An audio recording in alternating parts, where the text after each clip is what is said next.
एक बार जब राजा विक्रमादित्य शिकार खेलकर भूख प्यास से व्याकुल घर आए तो महल के आंगन की व्यवस्था देखकर विचलित हो उठे। किसी बच्चे ने मल त्याग किया हुआ है तो किसी का नाक बह रहा है। ये सब देख वो अपनी भाभी से बोले, क्या आप में थोड़ा सा भी सलीका नहीं है? ये महल का आंगन कम और पशुओं का बाड़ा ज्यादा दिख रहा है। किसी बच्चे ने मल त्याग किया हुआ है तो किसी का नाक बह रहा है। कोई ये सब देख के कैसे भोजन ग्रहण करेगा? तब उसकी भाभी उसे ताना देते हुए बोली, देखूंगी तुमको भी, तुम कौन सी सर्वगुण संपन्न रानी अबोल्दे को ब्याह कर लाओगे? भाभी के बोल विक्रमादित्य के हृदय में तीर की तरह लगे। वो तैश में आते हुए अपनी भाभी को बोले, अब तो रानी अबोल्दे को ही ब्याह कर यहाँ लाऊंगा। इतना कह विक्रमादित्य बिना भोजन ग्रहण किए हुए ही वापस मुड़ गया और चल पड़ा रानी अबोल्दे के राज्य की तरफ। विक्रमादित्य रानी अबोल्दे की इस बात से भली भांति परिचित थे कि रानी अबोल्दे अप्सराओं से भी सुंदर, विदुषी और सर्वगुण संपन्न स्त्री हैं। बड़े से बड़े राजा महाराजा, चक्रवर्ती सम्राट तक उससे विवाह करना चाहते थे, किंतु रानी अबोल्दे की शर्त थी कि जो कोई भी उसकी चुप्पी को तोड़कर रात के 4 पहरों में उसको 4 बार बुलवा देगा, वो उसी के साथ विवाह करेगी। जो भी राजा या राजकुमार ऐसा करने में असमर्थ होता,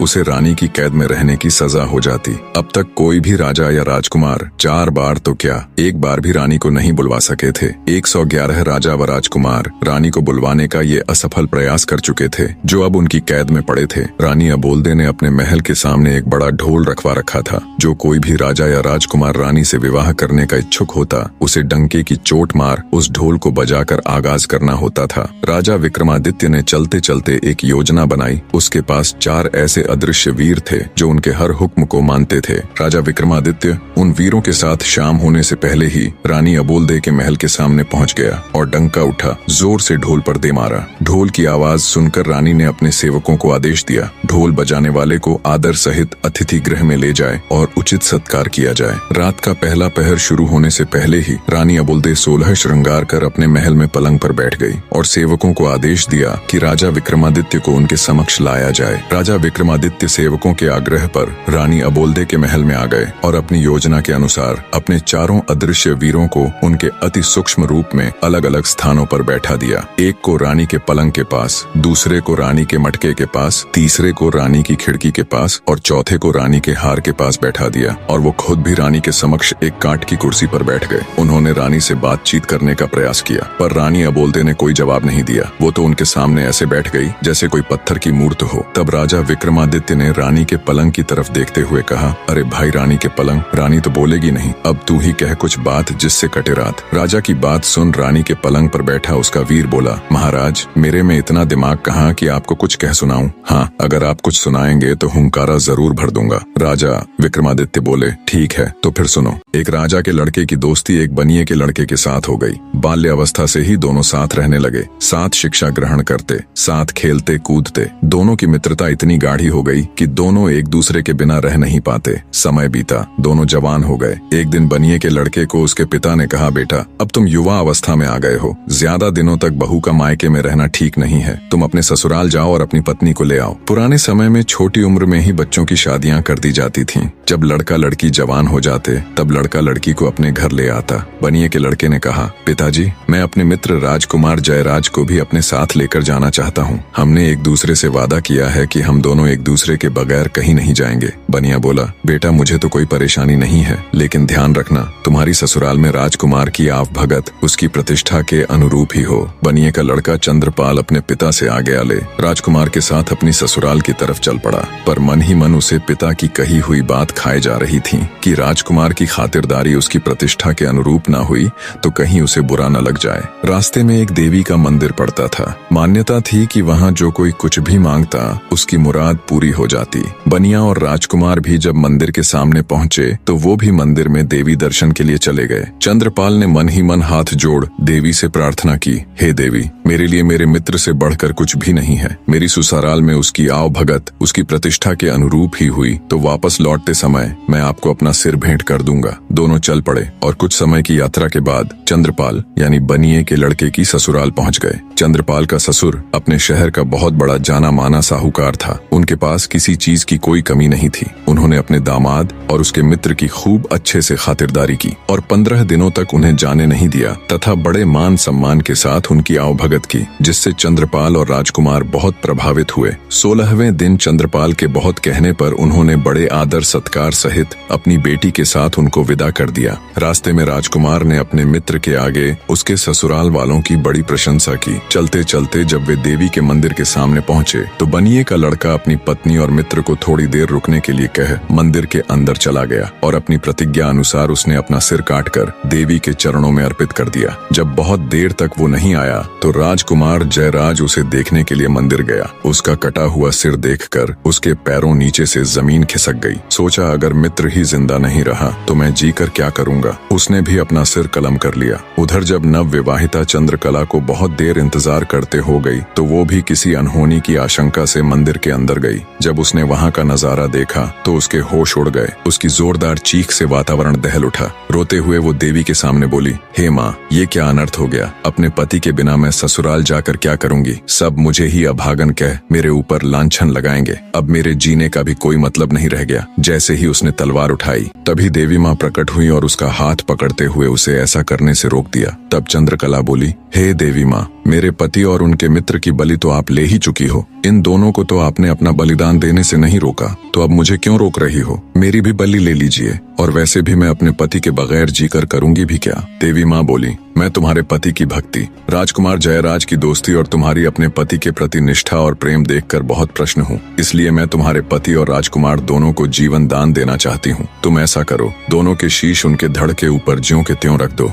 मैं उन्हें पुनर्जीवित कर दूंगी। चंद्रकला ने जल्दी जल्दी से उन दोनों के सिर उठाए और उनके धड़ों के ऊपर रख दिए। देवी माँ ने अपना हाथ उठाकर एक दिव्य प्रकाश की किरण छोड़ी और दोनों जीवित हो गए। उनको जीवित करने के बाद देवी माँ अंतर्ध्यान हो गई, लेकिन जल्दबाजी में चंद्रकला से एक गड़बड़ हो गई। उसने अपने पति का सिर राजकुमार के धड़ के ऊपर रख दिया और राजकुमार का सिर उसके पति के धड़ पर। राजा विक्रमादित्य रानी के पलंग से बोले, रानी के पलंग बताओ, अब चंद्रकला किसकी पत्नी हुई। बनिए के लड़के चंद्रपाल के धड़ वाले की या फिर उसके शीश वाले की। रानी का पलंग बोला, महाराज, मेरे अंदर इतना दिमाग कहाँ कि मैं आपकी ये गुत्थी सुलझा पाऊं। मैं तो यहाँ पड़ा रहता हूँ एक तरफ। ना कभी रानी मुझे झड़काती है, न कभी बिछाती है। मेरे ऊपर तो धूल जमी रहती है। ये सुन रानी अबोलदे गुस्से से बोली, रे पलंग, तेरी ये मजाल। हर रोज तुझे अच्छे से झड़काऊं, हर रोज तेरे ऊपर नई चद्दर बिछाऊं। तू मुझसे तो कभी बात करता नहीं और परदेसियों के साथ तू मेरी झूठी बुराई करता। सुबह होने दे, तेरे 18 टूक ना करवाए तो कहना। फिर रानी राजा विक्रमादित्य से बोली, आपके न्याय के बहुत चर्चे सुने हैं, आप ही बताओ चंद्रकला किसकी हुई। तब राजा विक्रमादित्य बोले, हे रानी, चंद्रकला उसके पति के सिर वाले की हुई। रानी के बोलते ही राजा विक्रमादित्य बोले, मार रे ढोलिया ढोल का डंका। रानी अबोलदे एक बार बोली। ढोल वाले ने तेजी से ढोल पर डंका दे मारा। डंके की आवाज सुन जेल में पड़े रानी के कैदी भी खुश हो गए। आपस में फुसफुसाने लगे, लगता है आया है कोई मालिक का नेक बंदा जो रानी अबोलदे को 4 बार बुलवाकर हमें भी इस कैद से आजाद करवा देगा। रानी फिर से एक पत्थर की मूर्त की तरह चुपचाप बैठ गई।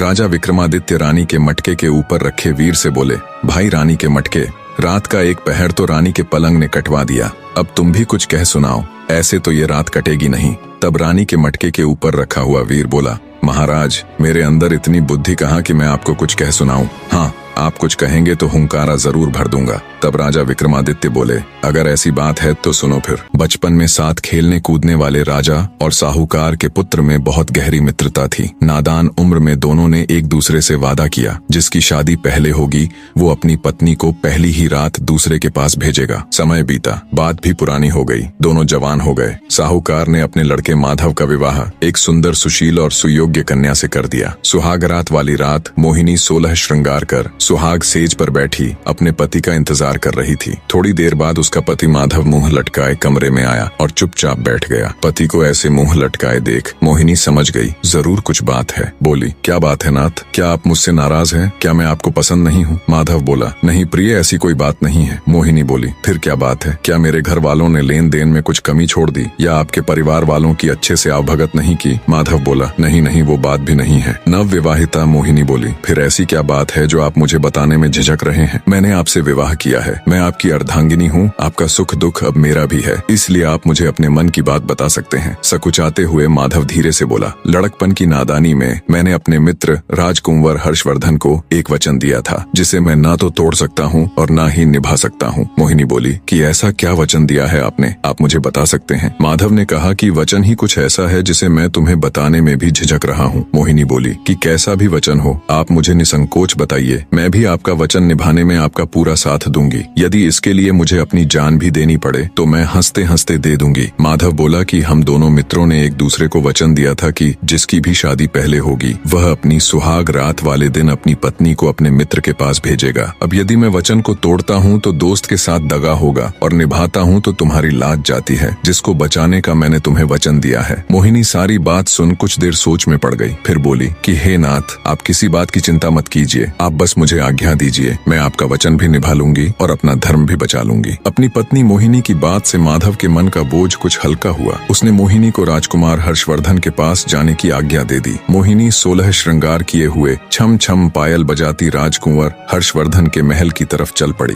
रास्ते में कुछ चोर घात लगाए बैठे थे। जब उन्होंने गहनों से लदी हुई औरत आती दिखाई दी तो उनकी आंखें चमक उठीं। उन्होंने लूटने के इरादे से मोहिनी को रोक लिया और उसे धमकाते हुए बोले, चुपचाप अपने सारे गहने उतार कर हमें दे दो, नहीं तो हम तुम्हारी हत्या करके सारे जेवर ले लेंगे। मोहिनी हाथ जोड़कर बोली, कृपा करके अभी मुझे छोड़ दीजिए, अभी मैं किसी बहुत आवश्यक काम से जा रही हूँ, जिसके लिए मेरे शरीर पर इन गहनों का होना अत्यंत आवश्यक है। मैं वचन देती हूँ, जब मैं वापस आऊंगी तो खुद तुम्हें ये सारे गहने उतार कर दे दूंगी। आपको दिया हुआ वचन मैं जरूर निभाऊंगी। चोरों ने कुछ सोच विचार कर उसे जाने दिया। मोहिनी जल्दी ही राजकुंवर हर्षवर्धन के महल की सीढ़ियां चढ़ती हुई उसके कक्ष के सामने पहुंच गई। मोहिनी जब अपनी पहली ही रात को किसी दूसरे आदमी के कमरे में जा रही थी, बस उसके मन में यही चल रहा था, कैसे भी करके अपनी पति का मान और अपनी लाज दोनों रखनी है। वो हर्षवर्धन के महल की सीढ़ियां चढ़ते हुए उसके कक्ष में पहुंच गई। राजकुमार हर्षवर्धन अपने कक्ष में अपने पलंग पर गहरी नींद में सो रहा था। मोहिनी ने उसके पैर का अंगूठा मरोड़कर उसे उठाते हुए कहा, जागो कुंवर सा जागो। राजकुमार हर्षवर्धन सकपका कर बैठा हो गया। अपने सामने 16 श्रृंगार किए किसी अप्सरा के समान सुंदर स्त्री को देखकर वह चौंक गया। लगा जैसे कोई सपना देख रहा हो। आंखों को बार बार मला तो देखा, ये सपना नहीं बल्कि हकीकत है। सच में एक सुंदर नार उसके सामने खड़ी है। उसने बड़ी विनम्रता से पूछा, हे देवी, आप कौन हैं और कहां से आई हो? इस तरह रात्रि के इस वक्त मेरे शयन कक्ष में आने का आपका प्रयोजन क्या है? तब मोहिनी ने कहा, मैं आपके मित्र माधव की नव विवाहिता पत्नी मोहिनी हूँ और उनका दिया वचन निभाने आई हूँ। हर्षवर्धन बोला, वचन? कैसा वचन? मोहिनी बोली, आपके और आपके मित्र के मध्य लड़कपन में यह तय हुआ था कि जिसकी शादी पहले होगी वह सुहागरात वाले दिन अपनी पत्नी को अपने मित्र के पास भेजेगा।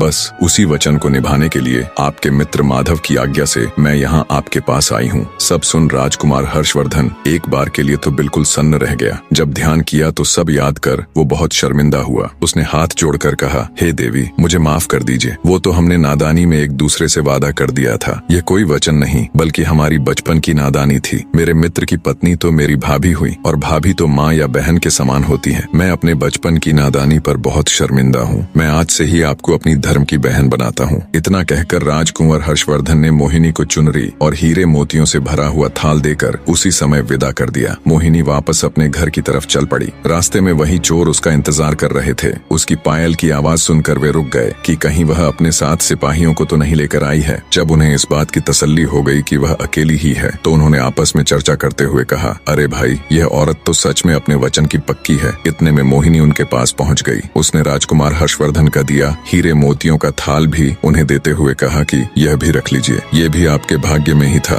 रुकिए, मैं अभी अपने सारे गहने उतार कर आपको देती हूँ। इतना कहकर वह अपने गहने उतारने लगी। चोरों के आश्चर्य की सीमा नहीं थी। उन्होंने उसे रोकते हुए कहा, जरा रुको, पहले तुम हमें यह बताओ कि तुम कहाँ गई थी और यह हीरे मोतियों से भरा हुआ थाल तुम्हें कहाँ से मिला? तब मोहिनी ने उनको अपनी पूरी कहानी विस्तार से बताई। सारी बात सुनने के पश्चात चोरों ने हाथ जोड़ते हुए कहा, हे देवी, आप धन्य हैं जो अपनी लाज की चिंता न करके अपने पति का मान बचाने के लिए इतना बड़ा कदम उठाया। आप जैसी चरित्रवान स्त्री को तो हम भी अपनी बहन बनाना चाहते हैं। क्या आप हम जैसे पापियों को अपने भाई के रूप में स्वीकार करने का सम्मान देंगी? मोहिनी की स्वीकृति मिलने पर चोरों ने उसे हीरे जवाहरात से भरा हुआ थाल वापस कर दिया और साथ में लूटा हुआ धन भी दे दिया तथा सम्मान पूर्वक उसे उसके घर तक पहुंचा दिया। इतनी कहानी कहकर राजा विक्रमादित्य रानी के मटके से बोले, बताओ रानी के मटके किसका त्याग बड़ा है, चोरों का या राजकुमार हर्षवर्धन का? मटके के ऊपर रखा हुआ वीर बोला, महाराज, मेरे अंदर इतनी बुद्धि कहाँ कि मैं आपको ये बता सकूं किसका त्याग बड़ा या छोटा है।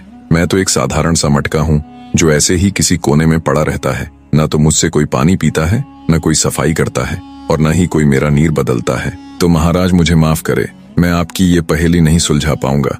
मटके की बात सुन रानी अबोलदे गुस्से से तिलमिला उठी और बोली, रे मटके, तेरी ये मजाल, हर रोज तेरी सफाई करूं, हर रोज तेरा नीर बदलूं, तू मुझसे तो कभी बात करता नहीं और परदेसियों के साथ तू मेरी झूठी बुराई करता है।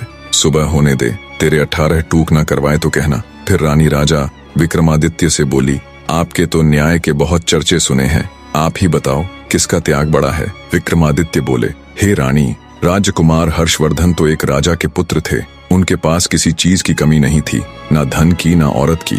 एक थाल देने से उसका भला क्या कम होगा, पर चोरों ने न केवल मोहिनी को लूटने से छोड़ दिया बल्कि साथ साथ अपना लूटा हुआ सर्वस्व धन भी उसे दे दिया। तो चोरों का त्याग राजकुमार हर्षवर्धन से बड़ा था। राजा विक्रमादित्य की बात से पूरी तरह सहमत हो रानी एक बार फिर से सतर्क होकर बैठ गई। राजा विक्रमादित्य ने मुस्कुराते हुए कहा, मार रे ढोलिया ढोल को डंका। रानी अबोलदे दूसरी बार बोली। ढोल वाले ने तेजी से ढोल पर डंका दे मारा। रात के दूसरे पहर में दूसरी बार डंके की आवाज सुन जेल में पड़े रानी के कैदियों की खुशी का कोई ठिकाना नहीं था। उन्हें पक्का विश्वास हो गया था कि जो भी नेक आदमी अब की बार रानी के समक्ष बैठा है वो रानी को 4 बार बुलवा देगा और हमारी भी कैद छूट जाएगी। राजा विक्रमादित्य रानी की खिड़की के ऊपर रखे वीर से बोले कि हे रानी की खिड़की, रात के 2 पहर तो रानी के पलंग और मटके ने कटवा दिए, अब तुम भी कुछ कह सुनाओ, ऐसे तो ये रात कटेगी नहीं। तब रानी की खिड़की के ऊपर रखा हुआ वीर बोला, महाराज, मेरे अंदर इतनी बुद्धि कहाँ कि मैं आपको कुछ कह सुनाऊं? हाँ, आप कुछ कहेंगे तो हुंकारा जरूर भर दूंगा। तब राजा विक्रमादित्य बोले, अगर ऐसी बात है तो सुनो फिर। एक ठाकुर और एक साहूकार के लड़के में तगड़ी यारी थी। दोनों बाल्यावस्था से ही साथ रहे। दोनों का विवाह बचपन में ही हो चुका था, लेकिन पत्नी दोनों की अपने मायके में ही थी। जवान होने पर दोनों एक साथ अपनी अपनी पत्नी को लाने के लिए रवाना हुए। साहूकार के लड़के गंगाधर ने अपने साथ अपने नाई को भी ले लिया। काफी दूर तक साथ चलने के बाद वे एक ऐसी जगह पर पहुंच गए जहां से उन दोनों के ससुराल जाने का रास्ता अलग अलग था। साहूकार के लड़के गंगाधर और ठाकुर के लड़के विष्णुदत्त ने एक दूसरे को कहा, जो भी यहाँ पहले पहुंच गया वो दूसरे का इंतजार करेगा। इतना कह दोनों मित्रों ने एक दूसरे से विदाई ली। कुछ समय बाद ही गंगाधर अपने नाई के साथ अपनी ससुराल पहुंच गया। ससुराल वालों ने जब दामाद के साथ नाई को भी देखा तो एक बूढ़ी महिला ने बाकियों को सलाह दी कि इस नाई की भी अच्छी खातिरदारी करना, ये जब अपने गांव जाएगा तो हमारी तारीफ करेगा और हमारी बेटी का मान सम्मान बढ़ जाएगा। इसी सोच के साथ उन्होंने अपने दामाद से भी ज्यादा उस नाई के लड़के की खातिरदारी की। खाना खिलाना हो या बिस्तर लगाना हो या फिर पंखा लगाना, हर जगह उन्होंने पहले उस नाई के लड़के की पूछ की। ये बात गंगाधर को खटक गई। उसे अपना वर्चस्व कम होता दिखा तो उसने घर जाने की जल्दी मचा दी। 2-3 दिन के आदर सत्कार के बाद उसके ससुराल वालों ने उन्हें सम्मान पूर्वक घोड़ा गाड़ी देकर उनके साथ अपनी बेटी अंबिका को विदा कर दिया। रास्ते में नाई गंगाधर के ससुराल वालों की तारीफ करते हुए बोले जा रहा था कि उसके ससुराल वालों ने तो अपने दामाद से भी ज्यादा खातिरदारी मेरी की है। नाई की बातों ने आग में घी का काम किया। पहले से ही गुस्से से भरा पड़ा गंगाधर उसकी बात से और तुनक गया। उसने अपनी पत्नी और नाई को वहीं रास्ते में छोड़ दिया और खुद अकेला ही अपने घर की तरफ निकल पड़ा। उसकी नव विवाहिता पत्नी अंबिका बेचारी ठगी सी उसे देखती रह गई। गंगाधर के जाने के बाद नाई भी मौका देख अपने गांव की राह पकड़ गया। नव विवाहिता अंबिका पर तो जैसे दुखों का पहाड़ टूट पड़ा। दुखी हृदय के साथ उसने हिम्मत कर वापस घर जाने का फैसला किया और घोड़े गाड़ी को घर की तरफ मोड़ दिया। पर होनी को कुछ और ही मंजूर था। वो रास्ता भटक कर किसी अन्य नगर में पहुंच गई। नगर में घुसते ही एक मालिन का घर था। अंबिका ने उसे कुछ धन दिया और कुछ दिनों तक उसके साथ रहने के लिए उसे मना लिया। अंबिका मालिन के साथ उसके घर पर ही रहने लगी। वो मालिन वहाँ के राजा को फूलों की माला बनाकर पहुँचाया करती। अब अंबिका भी इस काम में उसकी मदद करने लगी। मालिन बगीचे से फूल चुन चुन कर लाती और अंबिका उनसे बहुत ही सुंदर और अलग तरह की मालाएं और गुलदस्ते बना देती, जिन्हें मालिन राजमहल तक पहुँचा देती। एक दिन राजा ने मालिन से पूछा कि आजकल तुम बहुत सुंदर और मनमोहक कारीगरी के गुलदस्ते और मालाएं बना बना कर लाती हो। इतनी सुंदर कारीगरी तो तुम नहीं कर सकती, तो ये गुलदस्ते और मालाएं कौन बनाता है? मालिन बोली कि महाराज, मेरे घर पर कुछ दिनों से एक स्त्री आकर ठहरी हुई है। वह बहुत ही गुणवान है। वही रोज इतने सुंदर गुलदस्ते और मालाएं बनाती है। मालिन की बात सुन राजा ने मन ही मन सोचा, जो इतनी सुंदर मालाएं और गुलदस्ते बनाती है वो खुद कितनी सुंदर होगी। ये बात मन में आते ही उसके अंदर वासना का खोट पैदा हो गया। 50 साल का वासना से लिप्त राजा मालिन से बोला, तुम अभी अपने घर जाओ और उस स्त्री को मेरे सामने हाजिर करो। मालिन अंबिका के पास गई और उसे राजा भानु प्रताप का हुक्म सुनाया। अंबिका ने ये कहते हुए मना कर दिया कि मेरा राजा के पास क्या काम, पर मालिन थोड़े ही न राजा के हुक्म को फेर सकती थी। वो कह सुनकर विनती करके अंबिका को राजमहल ले गई। जब राजा ने अंबिका के रूप और सौंदर्य को देखा तो वो उस पर मोहित हो गया। उसकी कोई भी रानी इतनी सुंदर और गुणवान नहीं थी। राजा ने तुरंत अंबिका को अपने महल में भिजवाने का हुक्म दे दिया। अंबिका ने विनती करते हुए राजा से कहा, हे राजन, आप तो इस नगर के मालिक हो, इस नाते से आप तो मेरे पिता के समान हुए, फिर आप मुझे अपने महल में कैसे रख सकते हैं? राजा भानु प्रताप बोला, तुम हमारे नगर की नहीं हो, इसीलिए हम तुम्हारे पिता नहीं हो सकते। तुम्हें हमारे महल में रहना ही पड़ेगा। जब बहुत समझाने पर भी राजा भानु प्रताप नहीं माना तो अंबिका ने कहा कि महाराज, मैं एक विवाहिता हूँ, मेरे पति ने मेरा त्याग कर दिया था। एक विवाहिता स्त्री के साथ रहने से आपको भी पाप लगेगा। आप मुझे 6 माह का समय दे दीजिए। यदि इस बीच मेरा पति मुझे लेने नहीं आया तो मैं अपने आप को अविवाहित ही समझूंगी और आपके महल में आ जाऊंगी। यह सुनकर राजा ने उसे 6 माह का समय दे तो दिया, लेकिन उसे नगर के बाहर एक एकांत महल में नजरबंद कर दिया। अंबिका रोज महल के झरोखे से मार्ग पर देखती रहती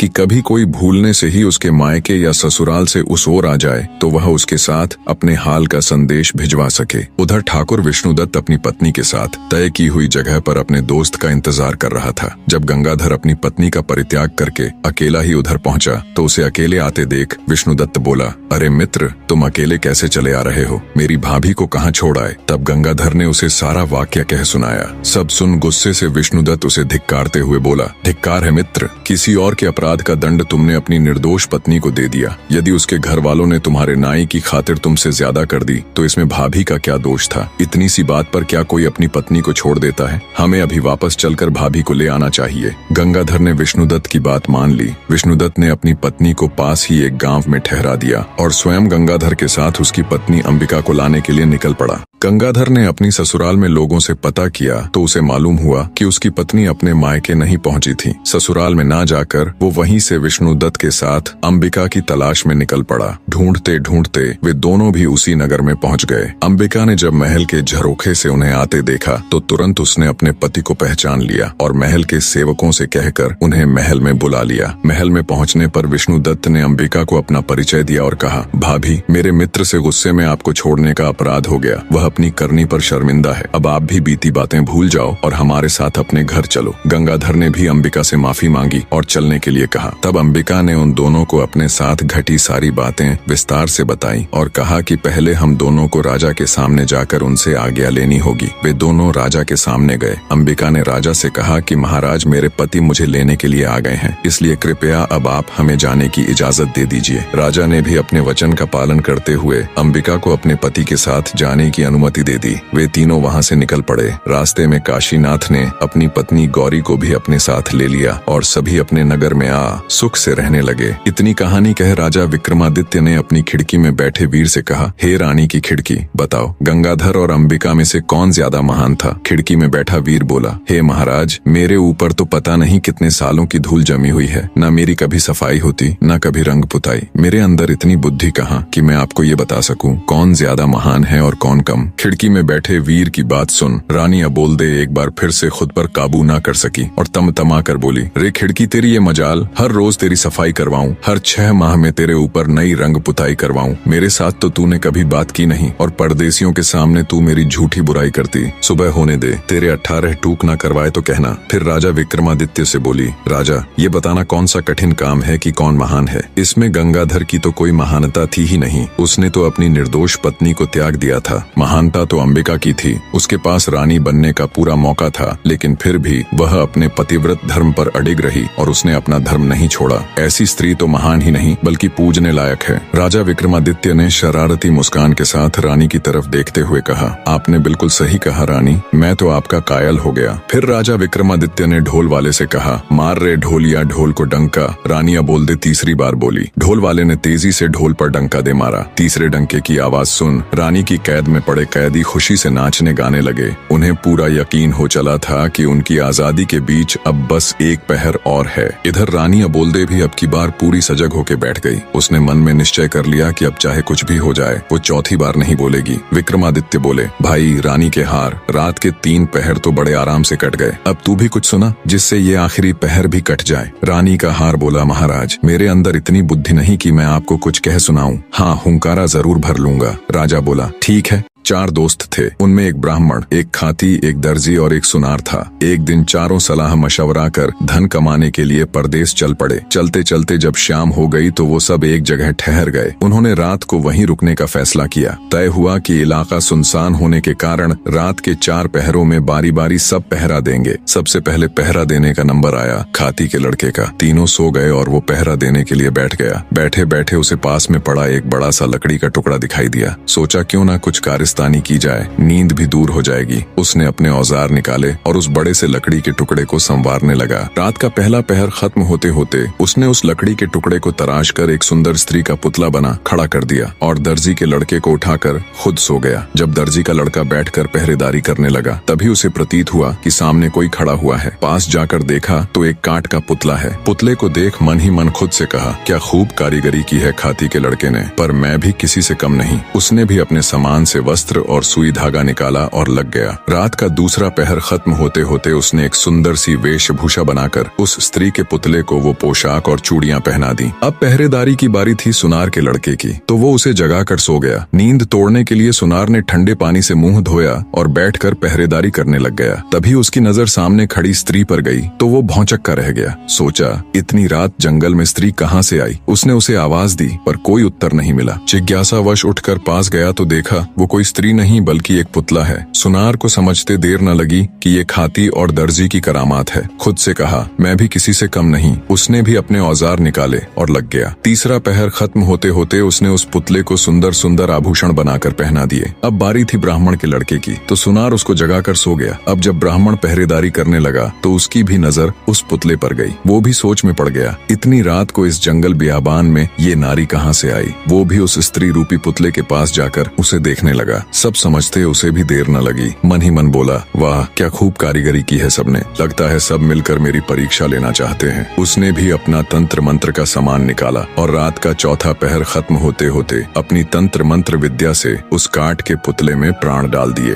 वो काठ का पुतला अब एक सुंदर युवती बन चुकी थी। तब तक सुबह हो गई। बाकी तीनों मित्र भी उठ गए। अपने सामने इतनी सुंदर युवती को देखकर उन्होंने जब ब्राह्मण से उसके बारे में पूछा तो उसने सारा किस्सा उनको कह सुनाया और बोला, इस काठ के पुतले में मैंने अपनी मंत्र शक्ति से प्राण डाल दिए, सो अब मैं इसे अपनी पत्नी बनाऊंगा। तब खाती का लड़का बोला, नहीं मित्र, इसे मैंने बनाया है, इसलिए इस पर मेरा अधिकार है, ये मेरी पत्नी बनेगी। दर्जी भी बीच में बोल पड़ा कि मैंने इसको इतने सुंदर कपड़े सिलकर पहनाए हैं, इसीलिए इस पर तो मेरा हक है। सुनार का लड़का बोला कि ऐसा कैसे हो सकता है, मैंने इसे सुंदर सुंदर आभूषण बनाकर पहनाए हैं, इसलिए ये मेरी ही पत्नी बनेगी। खूबसूरत नारी के लिए चारों पुरुष आपस में झगड़ा करने लगे। इतनी कहानी सुनाने के बाद राजा विक्रमादित्य ने हार से कहा, बताओ भाई रानी के हार, उस स्त्री पर सबसे ज्यादा हक किसका हुआ। रानी के हार के ऊपर बैठा हुआ वीर बोला, महाराज मैं तो रानी का एक तुच्छ सा हार हूँ, जिसे रानी ने मन किया तो पहन लिया, नहीं तो फेंक दिया। मेरे अंदर इतनी बुद्धि नहीं कि मैं आपको ये बता सकूं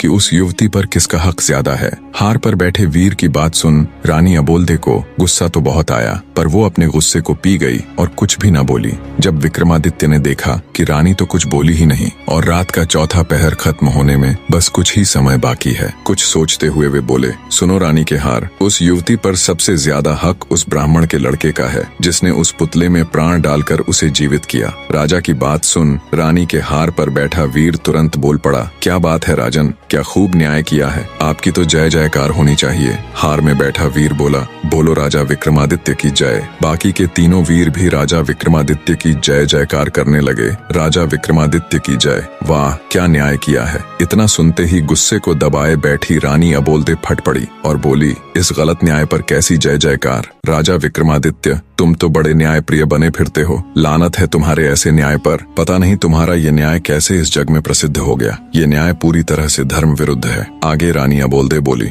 ब्राह्मण ने उस पुतले में प्राण डाले थे, अर्थात एक तरह से उसने उसे जन्म दिया। इस तरह से तो वह उसका पिता हुआ। तो एक पिता अपनी पुत्री से विवाह करें, इससे बड़ा नीच कर्म और क्या हो सकता है। धर्म के अनुसार कोई भी स्त्री केवल उसी की पत्नी हो सकती है जो उसको चूड़ियां पहनाता है, और पुतली को चूड़ियां दर्जी के लड़के ने पहनाई थी, तो धर्मानुसार वो युवती उसी की पत्नी हुई। रानी की सारी बात सुन राजा विक्रमादित्य ने शरारत से हंसते हुए रानी अबोलते की तरफ देखते हुए कहा, वाह वाह, बहुत खूब रानी, आपने तो बिल्कुल धर्मोचित न्याय किया है। उस युवती का पति वो दर्जी ही हो सकता है। और माफ करे रानी साहिबा, आप 4 बार बोल चुकी हैं, तो आपका पति तो केवल मैं ही हो सकता हूँ। अब तो बस चलने की तैयारी करो। राजा विक्रमादित्य की बात सुन रानी अबोलदे ने शर्मा कर अपनी आंखें झुका ली। राजा विक्रमादित्य हर्षोत्साहित हो बोला, मार रे ढोलिया ढोल को डंका। रानी अबोलदे चौथी बार बोली। ढोलिये ने डंका उठा ढोल पर दे मारा। रानी अबोलदे ने वायदे के अनुसार उसकी कैद में बंद सभी राजाओं और राजकुमारों को सम्मान सहित उनका राजपाट लौटाते हुए उनको मुक्त कर दिया। बड़े धूमधाम से रानी अबोलदे की शादी राजा विक्रमादित्य के साथ हो गई। राजा विक्रमादित्य जब रानी अबोलदे को ले उज्जैन नगर पहुंचे तो उनको ताना देने वाली भाभी ने भी उनको अभिवादन देते हुए कहा, मान गए देवरसा, जो आपने कहा था वो कर दिखाया। कहानी का निष्कर्ष जानने से पहले कमेंट करके कहानी कैसी लगी और अगली कहानी किस टॉपिक पर सुनना चाहोगे जरूर बताएं। निष्कर्ष, जीवन में सत्य, न्याय और धर्म का पालन सबसे महत्वपूर्ण होता है। जब चारों पात्र अपनी अपनी इच्छाओं और स्वार्थों के अनुसार कार्य करते हैं तो उनका संघर्ष अंततः उनके भीतर के सही और गलत के बोध को उजागर करता है। राजा विक्रमादित्य की न्यायप्रियता और रानी अबोलदे का धर्म के प्रति अडिग विश्वास दर्शाता है कि सही रास्ता चुनने के लिए आत्मसंवेदनशीलता और विवेक आवश्यक है। यह कहानी यह भी सिखाती है कि किसी भी परिस्थिति में ईमानदारी, प्यार और समझौते के जरिए ही हम अपने जीवन को संतुलित और आध्यात्मिक रूप से पूर्ण बना सकते हैं। भगवान का न्याय हमेशा सही होता है और आत्मिक शांति पाने के लिए हमें अपने कर्मों और विचारों को शुद्ध करना चाहिए। कहानी में अंत तक जुड़े रहने के लिए आप सबका तहे दिल से धन्यवाद।